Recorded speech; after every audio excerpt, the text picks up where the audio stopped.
क्या आप अकाउंटेंट हो या आगे अकाउंटेंट बनने की तैयारी कर रहे हो, तो आपको एक्सेल से किसी भी प्रकार के डाटा को या रिपोर्ट को अपने टैली में जो है इंपोर्ट करने आना चाहिए। बहुत ही ज़्यादा इंपॉर्टेंट टॉपिक होता है ना? मान के चलो आपने जो है अपने टैली कंपनी का डाटा सीए के पास दिया, उसने ऑडिट किया और उसने जो है किसी प्रकार के डाटा को एक्सेल में दे दिया या पीडीएफ के रूप में दे दिया। मान के चलो क्लोजिंग बैलेंस का आपको दे दिया, तो आपको उसको न्यू कंपनी का ओपनिंग बैलेंस बनाना पड़ेगा। तो ये कैसे होगा, इस वीडियो में स्टेप बाय स्टेप प्रॉपर तरीके से मैं आपको समझाने वाला हूँ। तो हर एक स्टेप को बिना स्किप किए देखना, ताकि कोई भी इंपॉर्टेंट पॉइंट आपसे मिस ना हो जाए, है ना? इसमें मैपिंग वगैरह हम करना सीखेंगे, जो कि बहुत ज़्यादा इंपॉर्टेंट होता है। तो चलिए फटाफट इस वीडियो को शुरू कर लेते हैं। सबसे पहले देखिएगा कि मैंने यहाँ पे एक्सेल इंपोर्ट के नाम से कंपनी बना रखी है, जो कि स्क्रीन में आपके दिख रहा है। एक बार हम इसके बैलेंस शीट को चेक कर लेते हैं, तो यहाँ पे बैलेंस शीट देखिए बिल्कुल शून्य है, कुछ भी यहाँ पे कोई चीज़ नहीं बना हुआ है, ठीक है? अब अगली बात ये है कि हमारे पास एक एक्सेल का फॉर्मेट इस प्रकार से होना चाहिए ना। अगर पीडीएफ के रूप में मिला है, तो आपको उसको इस प्रकार से एक्सेल के फॉर्मेट में उसको कन्वर्ट आपको इस प्रकार से कर लेना है। अगर एक्सेल के रूप में दिया है, तो देखो क्या-क्या लगेगा, ठीक है? सबसे पहले लेज़र का नाम, ठीक है? ये लेज़र का नाम, फिर अंडर उसका ग्रुप आपको रखना है, तो ग्रुप में आपको बिल्कुल ध्यान ये रखना है कि जैसे टैली में जो ग्रुप का नाम होता है, वो स्पेलिंग के साथ आपको उसी प्रकार से लिखना है।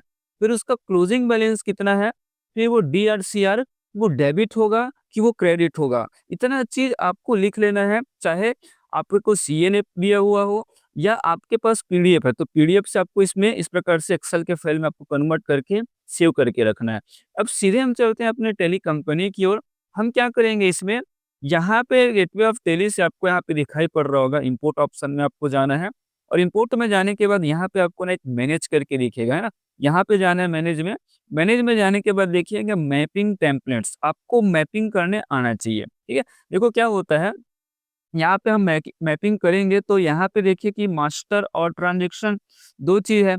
तो यहाँ पे मास्टर्स का मतलब है कि आपको लीजर्स वगैरह को इंपोर्ट करना है क्या? तो मुझे लीजर्स को इंपोर्ट करना है, तो हम यहाँ पे करेंगे क्रिएट, कि हमें एक नया मैपिंग टूल्स यहाँ पे बनाने वाले हैं। तो मैं यहाँ पे करता हूँ क्रिएट। अब जैसे ही क्रिएट करेंगे, तो सबसे पहले आपको यहाँ पे ध्यान रखना है कि आप जहाँ से भी आपका फ़ाइल जहाँ पे है, उसको आपको चुनना पड़ेगा, ठीक है? तो यहाँ पे फ़ाइल का यहाँ पे पाथ आप देख सकते हो, अगर पाथ ये सेलेक्ट नहीं है, तो आप सेलेक्ट फ्रॉम ड्राइव में जाके जहाँ पर भी आप रखे हो उस फ़ाइल को आप ज़रूर सेलेक्ट कर लीजिएगा। जैसे ही आप उस ड्राइव को आप सेलेक्ट कर दीजिए, जैसे मेरा जो ड्राइव है वो डॉक्यूमेंट्स में मैंने रखा है, तो आपको डॉक्यूमेंट्स यहाँ पे दिखाई पड़ रहा होगा और उसके बाद जो है यहाँ पे फ़ाइल, किस फ़ाइल से आप उसको इंपोर्ट करने वाले, तो क्लोजिंग बैलेंस मैंने नाम रखा है डॉट एक्सएलएसएक्स ना, एक्सेल का फ़ाइल। यहाँ पे आप एंटर बटन प्रेस कर दें। वर्कशीट नेम आपको क्या पूछ रहा है, एक बार मैं आपको दिखा देता हूँ कि शीट 1। तो ये मैं एक्सेल में चलता हूँ और ये पूरा का पूरा जो डाटा है मैंने यहाँ पे आप देख सकते हो, मैंने शीट 1 में रखा हुआ है, ठीक है? और वर्क बुक नाम है क्लोजिंग बैलेंस। तो यहाँ पर देखो मैं शीट 1 को सेलेक्ट करता हूँ कि यहीं से मुझे इंपोर्ट करना है, मैपिंग करना है। अब देखो थोड़ा-सा मैं समझा देता हूँ कि मैपिंग टेम्पलेट्स फॉर मास्टर, ये मैपिंग होता क्या है? तो मैपिंग का मतलब है नक्शा, कि भई आप यहाँ पे जो एक्सेल में जो कॉलम बनाए हुए हो, उसको टैली कैसे समझेगा, है ना? भई टैली क्या है? टैली तो एक सॉफ्टवेयर है ना, हम इंसान तो समझ जाएँगे कि ये लीजर नेम का कॉलम है, क्लोजिंग बैलेंस का कॉलम है, ये डीआरसीआर का कॉलम है। लेकिन यहाँ पे टैली कैसे समझेगा? तो उसको प्रॉपर जो है सेट करना पड़ता है, मैच करना पड़ता है कि भई ये लेज़र वाला कॉलम है, ये डेबिट क्रेडिट का कॉलम है, तो उसी लिए उसको मैपिंग करना बोलते हैं, ठीक है? तो अब यहाँ पे देखो आप कि नेम पूछ रहा है, सबसे पहले आप यहाँ पे देख सकते हो, आपसे नेम की माँग कर रहा है कि भई आप कोई एक मैप का कोई नाम दो, तो चलो मैं नाम दे देता हूँ इसको क्लोजिंग। आप अपने हिसाब से कुछ भी नाम दे सकते हैं, मैं क्लोजिंग 2 करके नाम दे रहा हूँ, ठीक है? फिर इंटर बटन प्रेस करेंगे, ये टाइप ऑफ मास्टर आपसे पूछेगा कि भई आपको क्या मैप करना है? तो आपको ध्यान रखना है अकाउंटिंग मास्टर में आपको लेज़र को मैप करना है, ठीक है? इस वीडियो के अंतर्गत मैं यही बताने वाला हूँ, तो मैं यहाँ से ले लेता हूँ लेज़र, इसके ऊपर डबल क्लिक करते हैं। अब डबल क्लिक करने के बाद देखिए यहाँ पे फ़ील्ड, टेली प्राइम के जो फ़ील्ड बने होते हैं ना, टेली प्राइम के फ़ील्ड बने होते हैं, क्या बने होते हैं? नेम, मतलब अगर लीजर की हम बात करें तो नेम, उसका ग्रुप, है ना? उसका बैलेंस, ये सारी चीज़ होता है, तो वैसे ही। तो यहाँ पे आप देखिए फ़ील्ड में आने के बाद यहाँ पे लिखा है नेम, तो यहाँ पे आके हम सबसे पहले नेम में जाके डबल क्लिक करते हैं और उसके बाद आप देख सकते हो कि कॉलम हेडर एक्सेल का, तो एक्सेल में हमने लीजर का नाम कहाँ पे रखा है? तो स्पष्ट लिखा ना यहाँ पे लीजर नेम, ये रखा हुआ है। तो वहाँ जो नेम है, ठीक है? वहाँ जो लीजर का नाम है एक्सेल के इस लेज़र के नाम के साथ हमको मैच करना है। तो हम आ जाते हैं यहाँ पे, तो जैसे ही हम यहाँ पे आते हैं, क्योंकि हमने फाइल सेलेक्ट करके रखी है ना, तो लिस्ट ऑफ कॉलम हेडर्स खुल गया है। तो भई इसके हम क्या करते हैं, लेज़र नेम को सेलेक्ट करते हैं, यानी कि एंटर बटन आपको प्रेस करना है। वैसे ही आप पूरा मैपिंग कर लीजिए कि दूसरे में यहाँ पे ग्रुप नेम पूछ रहा है ना, तो मैंडेटरी अब ध्यान रखिए नेम और ग्रुप नेम में यहाँ पे मैंडेटरी आपको देना पड़ेगा। तो मैं ग्रुप नेम को लेता हूँ, जो कि टेली प्राइम का फ़ील्ड है, ठीक है? उसके बाद इस तरफ मैंने एक्सेल में क्या रखा है, तो एक्सेल में मैंने ग्रुप नेम ना करके क्या रखा है, आप यहाँ पे देख सकते हो, मैंने क्या रखा है, अंडर रखा हुआ है, ठीक है?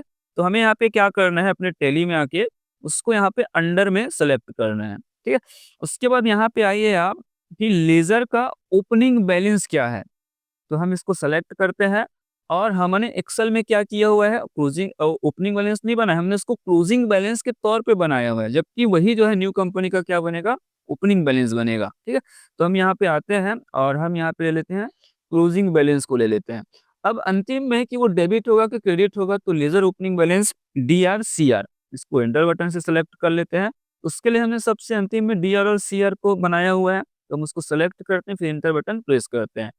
और उसके बाद अगर ये मैपिंग हो गई हो, मतलब सारे 4 जो फ़ील्ड इधर टेली प्राइम के हैं और 4 जो कॉलम है वो एक्सेल के हैं, अगर मैपिंग हो गया हो तो एंड ऑफ द लिस्ट आपको यहाँ से ले लेना है, ठीक है? उसके बाद ये एक्सेप्ट करने बोलेगा कि भई आपको मैपिंग को सेव करना है कि नहीं, तो आपको ज़रूर सेव करना है, तो एंटर बटन दबा दें। अब उसके बाद देखिए इम्पोर्ट अभी तक हुआ नहीं है, अभी आपका स्टेप बचा हुआ है, ध्यान रखना है ना, स्टेप बचा हुआ है। अब आपको दोबारा जो है इम्पोर्ट ऑप्शन पे ही जाना है। इम्पोर्ट ऑप्शन में जाने के बाद आपको क्या करना है, अब यहाँ पे आपको मास्टर्स में जाना है, ठीक है? तो मैं यहाँ पे जाके डबल क्लिक कर देता हूँ मास्टर में। मास्टर में जाने के बाद आप इसको इस वाले स्क्रीन को ज़रूर एकदम ध्यान से देखना, कोई भी यहाँ पे पॉइंट मिस ना हो, ठीक है? तो फाइल फॉर्मेट हमने क्या लिया, एक्सेल स्प्रेडशीट। अगर यहाँ पे एक्सेल स्प्रेडशीट नहीं होता है, जैसे इसमें अधिकतर शुरू में करेंगे तो एक्सएमएल होता है इस प्रकार से, तो आपको यहाँ पे जाके क्या कर लेना है, उसको स्पेस बटन प्रेस करके एक्सेल में सेट कर लेना है, ठीक है? उसके बाद यहाँ पे फाइल पाथ, यहाँ रखेंगे फाइल के पाथ में डॉक्यूमेंट्स ही आपको रखना है और फाइल टू इंपोर्ट, किस फाइल को आप इंपोर्ट कर रहे हो, तो क्लोजिंग बैलेंस को मैं इंपोर्ट कर रहा हूँ, तो वो ऑलरेडी सेलेक्टेड है, ठीक है?